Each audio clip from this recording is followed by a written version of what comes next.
Hello everyone, I am Dr. Manveer Singh. Welcome to Clinical Ayurveda channel. So today we have discussed a topic known as a gallbladder stone. आपने बहुत से patients से सुना होगा। आज हम discuss करेंगे कि आप पित्ते की जो पथरी या गाल ब्लैडर स्टोन है वो सर्जरी के बिना रिमूव हो सकते हैं, पॉसिबल है या नहीं है। और हम इसके बात करेंगे आयुर्वेदिक मेडिसिन के बारे में, कौन कौन सी मेडिसिन इसमें यूज़फुल रहती है। पहले इसके लिए हम समझते हैं कि गाल ब्लैडर होता क्या है। गाल ब्लैडर एक थैलीनुमा स्ट्रक्चर होता है जो हमारे लीवर के नीचे लगा होता है। राइट हाइपोकॉन्ड्रियल रीजन में, इस जगह पे हमारे लीवर के नीचे जो लगा होता है, जो क्या करता है, लीवर जो हमारे वाइल जूसेस बनाता है उनको रिजर्व करने का, अपने आप में स्टोर करने का काम करता है। जब हम भोजन खाते हैं, जहाँ फैटी भोजन खाते हैं, तो हमारे ब्रेन को मैसेज आता है, जिसके बाद हमारा गाल ब्लैडर श्रिंक करता है, जिसमें से बाइल जूस निकल के हमारी छोटी आंत स्मॉल इंटेस्टाइन तक जाते हैं और उस फैटी भोजन को पचाने में, डाइजेस्ट करने में हेल्प कर देते हैं। सवाल ये आता है, इस गाल ब्लैडर में पत्थर कहाँ से आ जाते हैं। जो हमारे बाइल जूसेस सेक्रेट होते हैं, जो हमारे गाल ब्लैडर में स्टोर होते हैं, उनमें बेसिकली जो उनकी कंपोजिशन होती है वो उनमें बिलिरुबिन और कोलेस्ट्रॉल पाए जाते हैं। जब बॉडी में कोलेस्ट्रॉल की मात्रा ज़्यादा हो जाती है तो कोलेस्ट्रॉल जो होता है गाल ब्लैडर के नीचे डिपॉजिट होना स्टार्ट हो जाता है, जो धीरे धीरे कंसनट्रेटेड होते होते स्टोन की फॉर्म में बदल जाते हैं। 80% लोगों में यही स्टोन पाए जाते हैं। ये येलो कलर के पत्थरनुमा स्ट्रक्चर होते हैं, जिन्हें हम क्या कोलेस्ट्रॉल स्टोन भी कह देते हैं। सेकंड जो स्टोन गाल ब्लैडर में पाए जाते हैं उसे हम पिगमेंट स्टोन कह देते हैं। जब बिलिरुबिन की मात्रा बाइल जूस में ज़्यादा हो जाती है, धीरे धीरे वो कंसनट्रेटेड होने लगता है। जब वो कंसनट्रेटेड होकर धीरे धीरे वो एक पत्थर के स्ट्रक्चर में चेंज हो जाता है, जिसे हम बिलिरुबिन स्टोन या पिगमेंटेड स्टोन कह देते हैं। ये स्टोन 20% लोगों में ही पाए जाते हैं। इसके बिना जो थर्ड टाइप होती है वो होती है एसिम्प्टोमेटिक गाल स्टोन। आपके गाल ब्लैडर में स्टोन है लेकिन आपको ना तो उसका कोई सिम्टम मिल सकता है।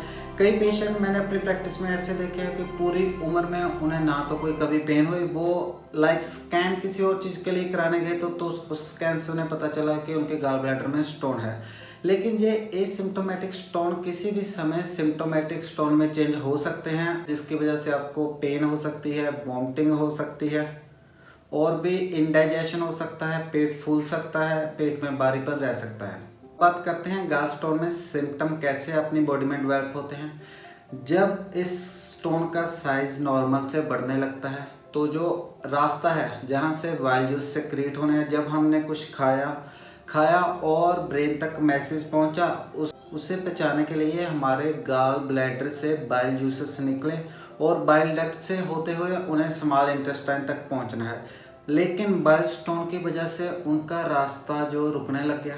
जितनी मात्रा में वहां पर हमारा बाइल जूस पहुंचने चाहिए थे उतनी मात्रा में वो पहुंच नहीं पाए, जिसकी वजह से जो भी हमने फूड खाया था, जो फैटी फूड खाया था, वो डाइजेस्ट प्रॉपर से डाइजेस्ट नहीं हो पाया, जिसकी वजह से आपको इंडाइजेशन हो सकता है, पेट का फूलना, पेट का भारीपन, गैस बन सकती है, ये सब चीज़ें होने लग जाती है। गाल ब्लैडर में यही बाइल जूसेस फिर नॉर्मल क्वांटिटी से ज़्यादा डिपॉजिट होने लग जाते हैं, जिसकी वजह से पीछे जाके लीवर में ब्लड से मिक्स हो जाते हैं, जिसकी वजह से आपको पीलिया हो सकता है, जॉन्डिस हो सकता है।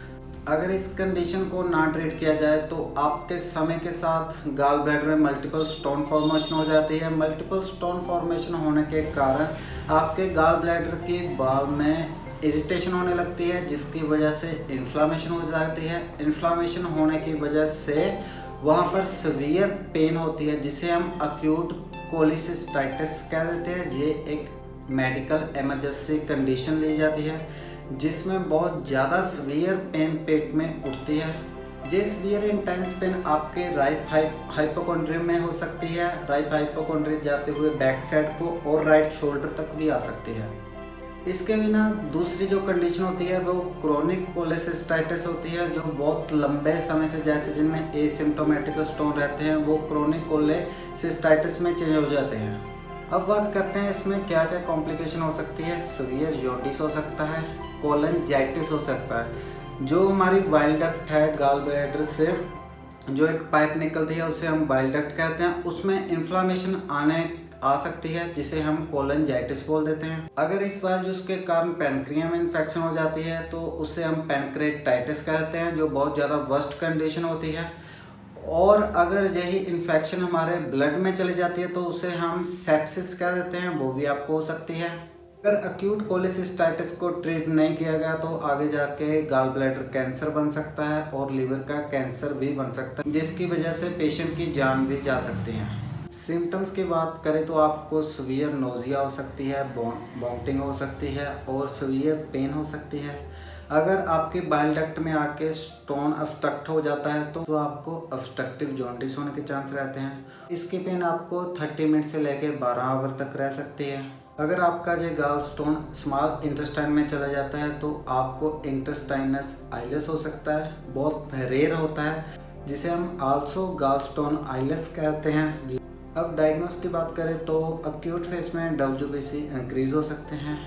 95% एक्यूरेसी अल्ट्रासाउंड की इसे डायग्नोस करने में रहती हैं और नाउडेज अब तो ERCP एंडोस्कोपी रेट्रोग्रेड कोलेंजियो पैनक्रेटोग्राफी इन दिनों की जाती है इसको डायग्नोस करने के लिए। अब इसके ट्रीटमेंट के बारे में बात करेंगे। ट्रीटमेंट में इसमें लेप्रोस्कोपिक सर्जरी करा सकते हैं। अगर साइज ज़्यादा बड़ा हो जाए तो इसमें ओपन सर्जरी भी की जाती है। कई बार एडहीशन हो जाती है साथ के, जैसे लीवर से एडहीशन होगी, साथ के ऑर्गन से एडहीशन हो जाती हैं, जिसमें बड़ी सर्जरी भी करनी पड़ सकती है। अगर आपका गॉल ब्लैडर की जो स्टोन का साइज बड़ा है तो किसी मेडिसिन से अफेक्ट नहीं आने वाला।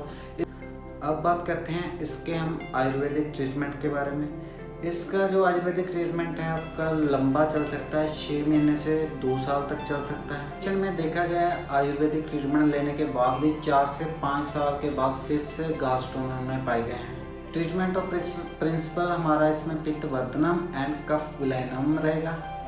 कषाय में हम इसमें वर्ण आदि कषायम यूज़ कर सकते हैं, कुलत आदि कषायम यूज़ कर सकते हैं और सप्तसर्म कषायम यूज़ कर सकते हैं। चूर्ण में हम इसमें अपमार्ग चूर्ण यूज़ कर सकते हैं, त्रिकटु चूर्ण यूज़ कर सकते हैं और कैदरिया चूर्ण यूज़ कर सकते हैं। गुलिका में हम इसमें त्रिकटु गुलिका यूज़ कर सकते हैं, साधारण गुलिका यूज़ कर सकते हैं, सुदर्शन गुलिका यूज़ कर सकते हैं और हम इसमें पटोल कटु रोहिणी आदि टैबलेट यूज़ कर सकते हैं। लेहम में हम इसमें द्राक्ष आदि लेहम यूज़ कर सकते हैं, चिंचन आदि लेहम यूज़ कर सकते हैं, सारा पुंगा बिल्व आदि लेहम यूज़ कर सकते हैं और अदृष्टा रसायनम हम इसमें यूज़ कर सकते हैं। बसम में हम इसमें मंडूरा संदूरम बसम यूज़ कर सकते हैं और आपको इसमें फैट फ्री डाइट लेनी होती है। अगर आपके जो सिम्टम है गुलम की तरह होते हैं, लाइक पेट में दर्द हो रहा, तो आप इसमें शंख बटी यूज़ कर सकते हैं, हिंगुल बचा आदि बटी यूज़ कर सकते हैं।